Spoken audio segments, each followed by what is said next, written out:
Sir झुका करके अभिनंदन करता हूं। आज पूरा छत्तीसगढ़ कह रहा है भाजपा आवत है, भाजपा आवत है। अब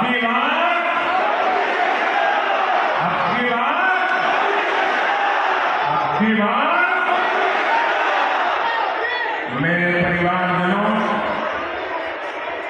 मैं छत्तीसगढ़ भाजपा को, पूरी टीम को बधाई दूंगा कि उसने आपके सपनों को सच बनाने वाला संकल्प पत्र कल ही जारी किया है।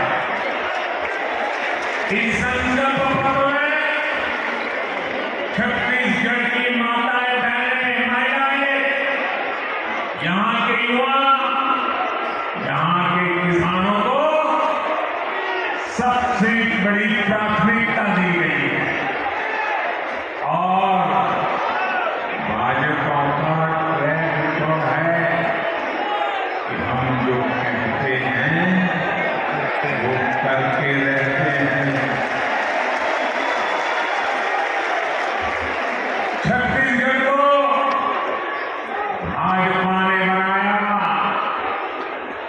और मैं गारंटी देता हूं छत्तीसगढ़ को भाजपा ही संभालेगी।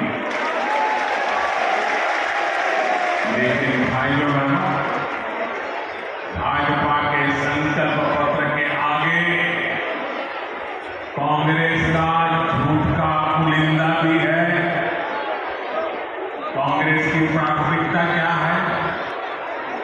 कांग्रेस की प्राथमिकता है भ्रष्टाचार से अपनी तिजोरियां भरना।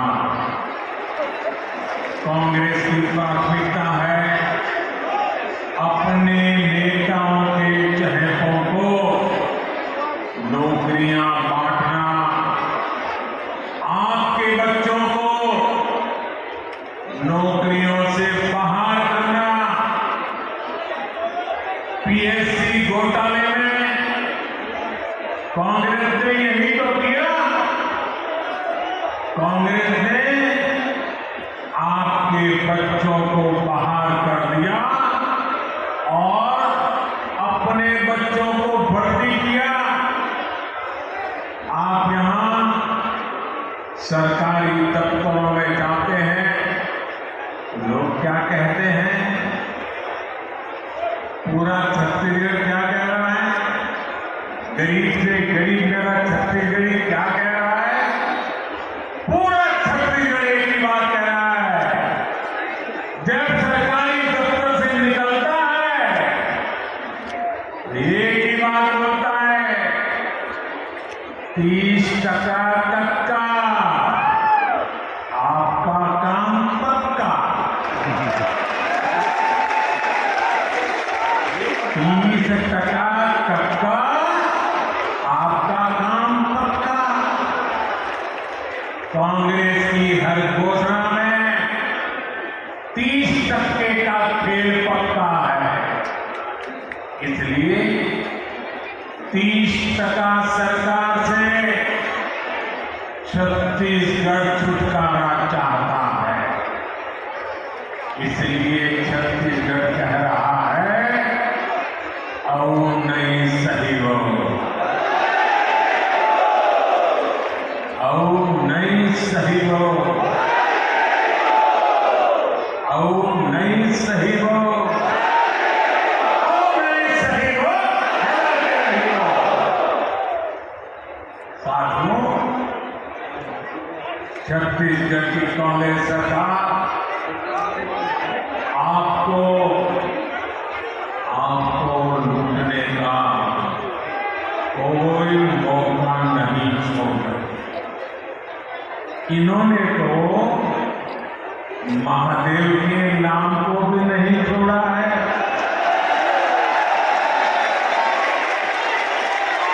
2 दिन पहले ही रायपुर में बहुत बड़ी कार्रवाई हुई है। रुपयों का बहुत बड़ा ढेर मिला है। लोग कह रहे हैं कि ये पैसा सट्टेबाजों का है, जुए का खेल खेलने वालों का है, और जो उन्होंने छत्तीसगढ़ के गरीबों को, छत्तीसगढ़ के नौजवानों को, उनको लूट करके जमा किया हुआ है। लूट के इसी पैसे से कांग्रेस नेता अपने घर भर रहे हैं। मीडिया में आ रहा है कि इस पैसे के तार छत्तीसगढ़ के उन तक जा रहे हैं।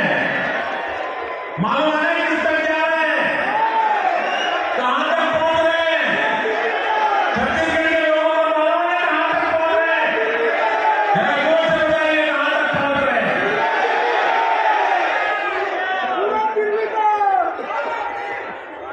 यहां की कांग्रेस पार्टी ने, यहां की सरकार ने, यहां के मुख्यमंत्री ने छत्तीसगढ़ की जनता को बताना चाहिए कि दुबई में बैठे इस घोटाले के आरोपियों के साथ उनके क्या संबंध है। जानना चाहिए, नहीं जानना चाहिए, जानना चाहिए, नहीं जानना चाहिए, कुछ तो होगा ना। आखिर क्यों ये पैसा पकड़े जाने के बाद यहां के मुख्यमंत्री बोल रहे हैं, मैदान में उतरा है, और मैंने तो सुना है कि नेता यहां के दबी जवान में हमारे यहां मैसेज पहुंचा रहे हैं। हम भी देख लेंगे, हम भी तुम्हारे यहां कहीं पैसा वादे करके पुलिस भेज देंगे। ये धमकियां किसको दे रहे हैं?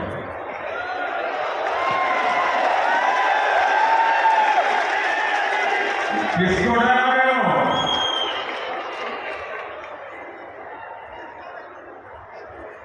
ये जनता है, सब कुछ जानती है।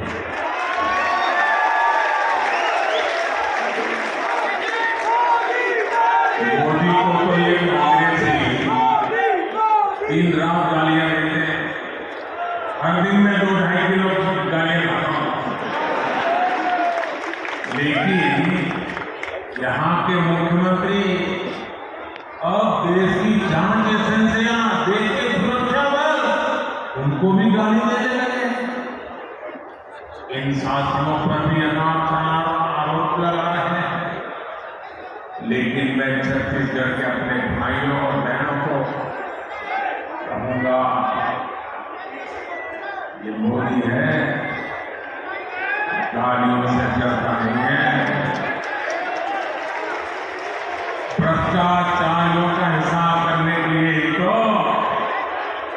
आपने मोदी को दिल्ली भेजा।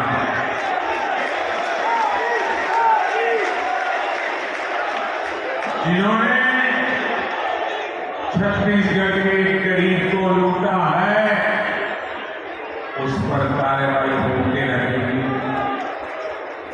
उसे फाइन का हिसाब दिया जाएगा।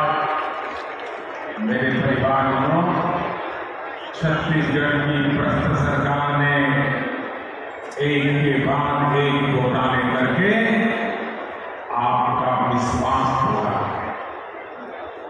छत्तीसगढ़ महतारी का अपमान किया है। पीएससी घोटाले और महादेव एक्ट घोटाला तो चर्चा में है ही। कांग्रेस सरकार के रिपोर्ट कार्ड में घोटालों की कमी नहीं है।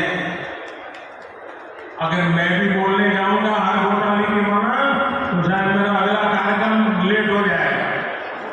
2000 करोड़ रुपए का शराब घोटाला, 500 करोड़ रुपए का सीमेंट घोटाला, याद है ना?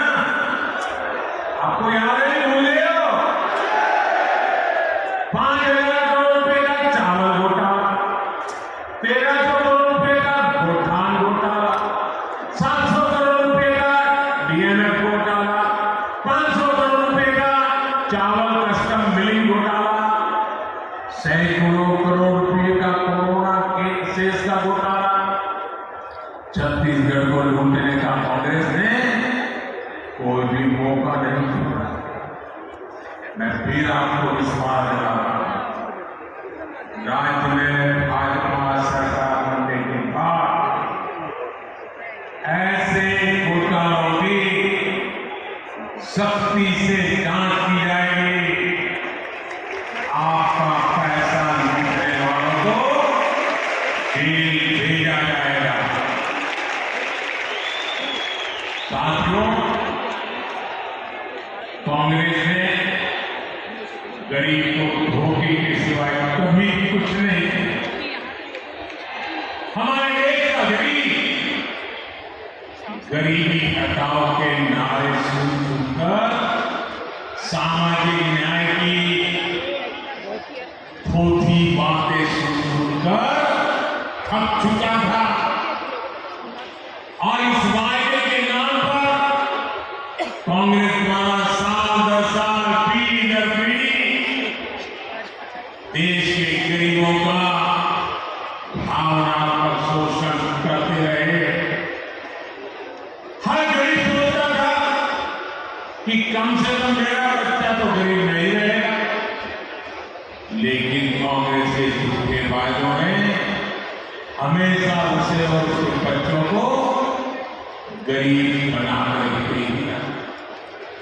इसलिए भारत का गरीब आत्मविश्वास खो रहा, निराशा के ढेर में दबा जा रहा। कांग्रेस का सारा खेल सिर्फ और सिर्फ अपने परिवार के लिए और धन्ना सेठों के लिए है। गरीब उसके लिए सिर्फ और सिर्फ एक वोट है। इसलिए कांग्रेस गरीब की कभी कद्र नहीं करता।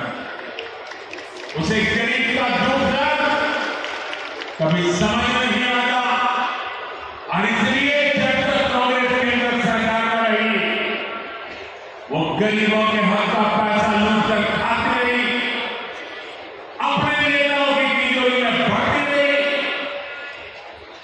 मेरे भाइयों बहनों, 2014 में सरकार में आने के बाद आपके इस बेटे ने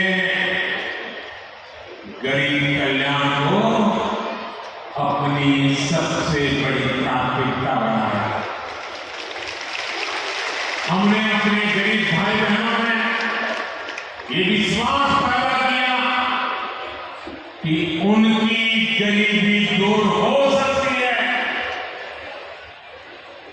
वो जो गरीबी में जिंदगी जिए हैं उनके बच्चों के नसीब में वो गरीबी नहीं रहनी चाहिए। हमें ऐसी ऐसी नीतियां बनाई, हर गरीब अपनी गरीबी का, उस गरीबी को खात्मा करने का, उस गरीबी को पराजित करने का सबसे बड़ा सिपाही बन करके मोदी का साथी बन गया। भाजपा सरकार ने बहुत धैर्य से काम किया, बहुत ईमानदारी से काम किया। मोदी के लिए देश की सबसे बड़ी जाति एक ही जाति है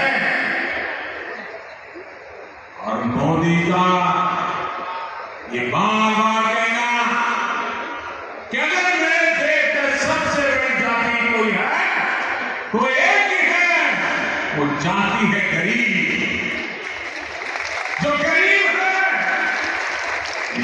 मोदी उसका सेवक है, मोदी उसका भाई है, मोदी उसका बेटा है। भाजपा सरकार ने जो नीतियां बनाई उससे आज देश में गरीबी कम हो रही है। हमारे सेवा काल में सिर्फ 5 साल में 13.5 करोड़ से ज्यादा लोग गरीबी से बाहर आए हैं। जो गरीबी से बाहर निकले हैं वो आज मोदी को कोटि कोटि आशीर्वाद दे रहे हैं। इसलिए गरीबों की एकजुटता, आज गरीब एकजुट हो रहा है, गरीब नए आत्मविश्वास से भरा हुआ है और गरीब तय करके बैठा है वो अपने संतानों के पास गरीबी की जिंदगी जीने के लिए मजबूर नहीं करेंगे। और इसलिए गरीबी की लड़ाई में गरीबी को परास्त करने के लिए आज गरीब एकजुट हो रहा है। गरीब एक जाति के रूप में साथ आकर के कंधे से कंधा मिला करके गरीबी से बाहर निकालने के लिए मोदी की महासेना बन चुका है। लेकिन ये जो गरीबों की एकता है ना, गरीब ने जब अपनी एक ही जाति मांगी है गरीब, तो ये राजनीतिक दलों के पेट में चूहे दौड़ने लगे हैं। उनको लगने लगा है कि गरीब की एक ही जाति इकट्ठी हो गई और एक ताकत बन गई तो आज तक झूठ चलाने वालों की दुकानें बंद हो जाएंगी। ऐसे राजनीतिक दलों की दुकान चलाने के लिए उन्होंने नए खोल खेले हैं। अब गरीब को भी बांटना, गरीब की एकता को तोड़ना, गरीब के सपनों को विक्षिप्त कर देना, गरीब को ही आपस में लड़ा देना, एक नया खेल शुरू किया है। इसलिए राजनीतिक दल गरीबों की एकता तोड़ने के लिए नए नए षड्यंत्र कर रहे हैं, नई नई भाषाएं बोल रहे हैं, जातिवाद का जहर वहां बोल रहे हैं। इसलिए मैं आज आपको इन सभी राजनीतिक दलों से आह्वान करता हूं, हमें गरीबों की एकता तोड़ने वाली हर साजिश को एकजुट होकर नाकामयाब करना है। हम गरीबों की एकता को मजबूत करना है, हमें मिलकर गरीबी को परास्त करना है। मेरे परिवारजनों, आत्मविश्वास से भरे हुए गरीब से, स्वाभिमान से भरे हुए गरीब से कांग्रेस नफरत करती है। कांग्रेस हमेशा चाहती है कि गरीब हाथ फैलाए, उसके सामने खड़ा रहे, इसलिए वो गरीब को गरीब बनाए रखना चाहती है। इसलिए केंद्र की भाजपा सरकार गरीब के लिए जो भी काम शुरू करती है, यहाँ की कांग्रेस सरकार उसे रोकने के लिए पूरी ताकत लगा देती है। आप देखिए, पूरे देश में गरीबों के लिए पीएम आवास योजना से करोड़ों गरीब परिवारों को पक्के घर मिल चुके हैं। इन घरों की रजिस्ट्री महिलाओं के नाम पे होती है, लेकिन छत्तीसगढ़ की कांग्रेस सरकार पिछले 5 साल से ठान के बैठी है कि मोदी को गरीबों के घर वो नहीं बनाने देंगे। मैं आपसे एक बात जरूर कहूंगा, जैसे आपने पिछले 5 साल से कांग्रेस का अन्याय झेला है, कांग्रेस के भ्रष्टाचार को झेला है, कांग्रेस के भाई भतीजावाद को झेला है, अब मेरे छत्तीसगढ़ के भाई बहनों, मुझ पे भरोसा करो। अब सिर्फ 30 दिन बाकी है, सिर्फ 30 दिन बाकी है, फिर आपको ये मुसीबत से मुक्ति मिलने ही नहीं। 3 दिसंबर को नतीजे आएंगे और भाजपा की सरकार बनने तय हो जाएगी। मैं आपको गारंटी देता हूं,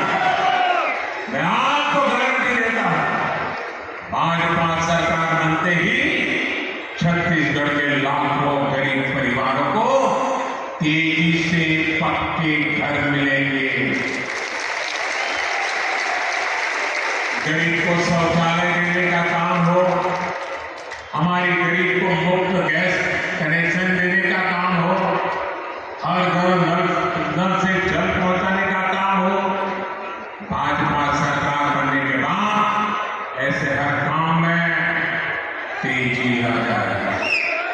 और ये छत्तीसगढ़ की हमारी बहनों बेटियों को मोदी की गारंटी है।